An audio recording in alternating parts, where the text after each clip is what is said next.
Chapter 34. Now Dinah, the daughter Leah had borne to Jacob, went out to visit the women of the land.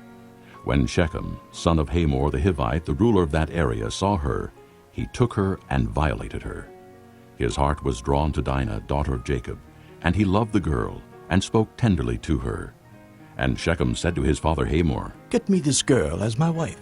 When Jacob heard that his daughter Dinah had been defiled, his sons were in the fields with his livestock, so he kept quiet about it until they came home.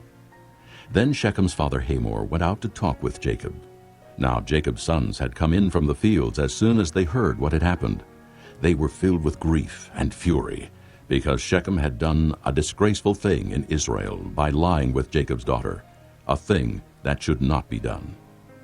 But Hamor said to them, "My son Shechem has his heart set on your daughter.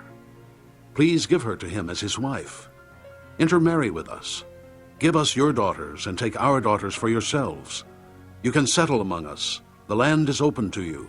Live in it, trade in it, and acquire property in it." Then Shechem said to Dinah's father and brothers, "Let me find favor in your eyes, and I will give you whatever you ask. Make the price for the bride and the gift I am to bring as great as you like, and I'll pay whatever you ask me. Only give me the girl as my wife." Because their sister Dinah had been defiled, Jacob's sons replied deceitfully as they spoke to Shechem and his father Hamor. They said to them, "We can't do such a thing. We can't give our sister to a man who is not circumcised. That would be a disgrace to us. We will give our consent to you on one condition only, that you become like us by circumcising all your males. Then we will give you our daughters and take your daughters for ourselves. We'll settle among you and become one people with you. But if you will not agree to be circumcised, we'll take our sister and go." Their proposal seemed good to Hamor and his son Shechem. The young man, who was the most honored of all his father's household, lost no time in doing what they said, because he was delighted with Jacob's daughter. So Hamor and his son Shechem went to the gate of their city to speak to their fellow townsmen. "These men are friendly toward us," They said, "Let them live in our land and trade in it. The land has plenty of room for them. We can marry their daughters and they can marry ours. But the men will consent to live with us as one people only on the condition that our males be circumcised as they themselves are. Won't their livestock, their property, and all their other animals become ours? So let us give our consent to them, and they will settle among us." All the men who went out of the city gate agreed with Hamor and his son Shechem, and every male in the city was circumcised.